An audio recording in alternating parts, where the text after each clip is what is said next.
মাননীয় প্রধানমন্ত্রী জননেত্রী শেখ হাসিনা নির্দেশে আপনাদের সামনে কিছু ঘোষণা দিতে চাই। প্রথমত আমরা জানতে পেরেছি যে যারা কোটা বিরোধী আন্দোলন করছেন সেই শিক্ষার্থীরা তারা বলেছেন যে আন্দোলনের পাশাপাশি তারা আলাপ আলোচনাও করতে আগ্রহী। আমরা তাদের এই আলাপ আলোচনার প্রস্তাবে তাদেরকে স্বাগত জানাই। মাননীয় প্রধানমন্ত্রী তাদের এই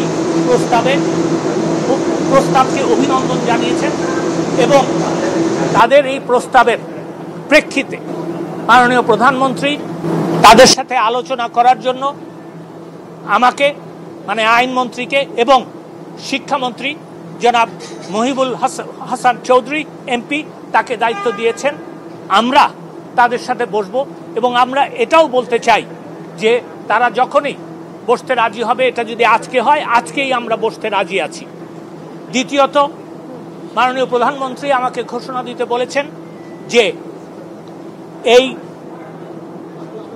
আগামী 7ই অগস্ট 2024 সালে যে মামলাটা শুনানির কথা ছিল সেই মামলাটা শুনানিটা এগিয়ে আনার জন্য ব্যবস্থা নিতে আমি সেই মর্মে বাংলাদেশের অ্যাটর্নি জেনারেলকে নির্দেশ দিয়েছি যে আগামী রবিবার তিনি বাংলাদেশের সর্বোচ্চ আদালতে আপিল বিভাগে আবেদন করবেন যাতে মামলাটার শুনানির তারিখ তারা এগিয়ে আনেন।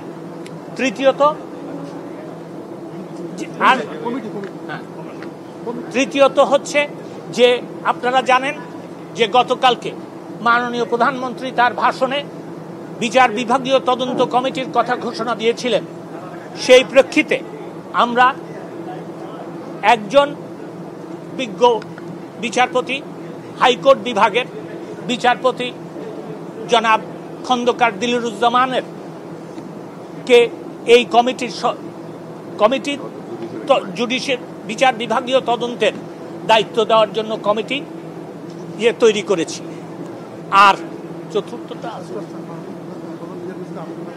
না, মাননীয় এই প্রস্তাব মাননীয় প্রধান বিচারপতির কাছে যাবে। মাননীয় প্রধান বিচারপতি আমার বিশ্বাস নিশ্চয়ই সরকারের যেহেতু এটা দায়িত্ব তিনি সেই প্রেক্ষিতে মাননীয় বিচারপতি জনাব দিলুরুজ্জামানকে না আরেকটা কথা ভুলে গেছি, আরেকটা কথা আছে বলে দিই, বলবো আমি দাঁড়াও কি লিখছি তো তিনটা না চারটা না একটু দেখে নি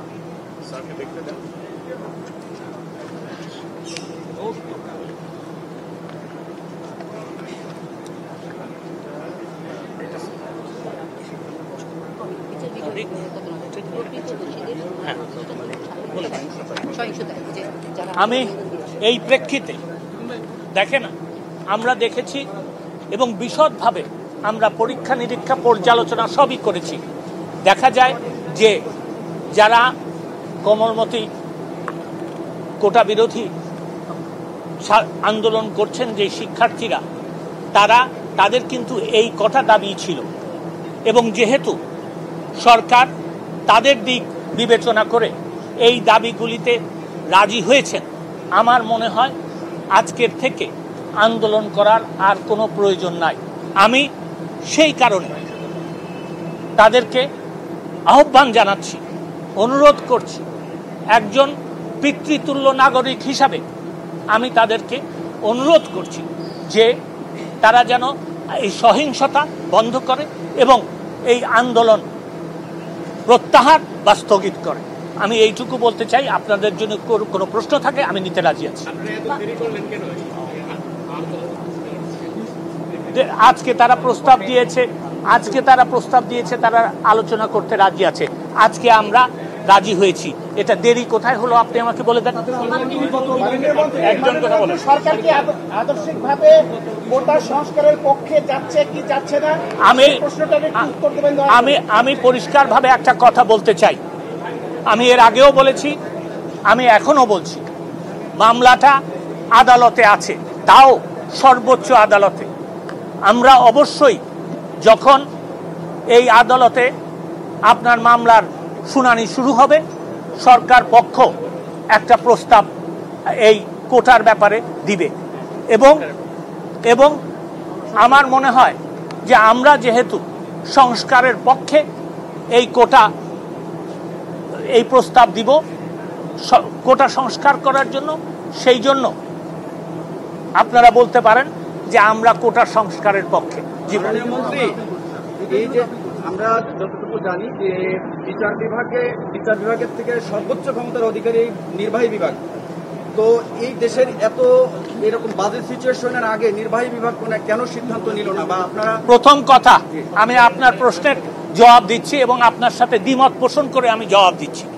প্রথম কথা হচ্ছে যে দেখেন, 2018 সালে মাননীয় প্রধানমন্ত্রীর নির্দেশে কিন্তু কোটা বাতিল করা হয়েছিল। এটার এই বাতিলের যে পরিপত্র ছিল সেটার বিরুদ্ধে মুক্তিযোদ্ধাদের সন্তানেরা হাইকোর্ট বিভাগে গিয়েছিল। কোটা আন্দোলনকারীরা কিন্তু তখন কোনো পক্ষভুক্ত হয় নাই। তারপরে যখন রায় হলো তখন কিন্তু তাদের আন্দোলন শুরু হলো, তখনও কিন্তু তারা আপনার এই আদালতে যায় নাই। তারা আদালতে গেছে। আমি আগেও তাদেরকে সাধুবাদ জানিয়েছি, আজকেও আমি তাদেরকে সাধুবাদ জানাচ্ছি। এইটা কিন্তু আদালত যখন এই রায় দিয়েছে তখনই এই প্রশ্ন এবং এই আন্দোলনের শুরু হয়েছে। আমি শুধু এইটুকু বলবো যে তাদের আন্দোলনের প্রেক্ষিতে তারা তাদের বক্তব্য বলেছে, আন্দোলন বন্ধ করার জন্য আমরা তাদেরকে অনুরোধ করেছি এবং আদালতে যেতে অনুরোধ করেছি। আদালতে তারা গেছেন। আদালত সিদ্ধান্ত নিলেই আমরা সেটা করতে পারি। বাংলাদেশে আইনের শাসন আছে। আদালতে আপনারা খতিয়ে দেখতে পারেন ইতিহাস, আদালতে যখন কোনো প্রশ্ন ওঠে তখন কিন্তু আদালত যতক্ষণ পর্যন্ত সেটা শেষ না করে ততক্ষণ পর্যন্ত নির্বাহী বিভাগ কোনো এটা নেয় না, সিদ্ধান্ত নেয় না।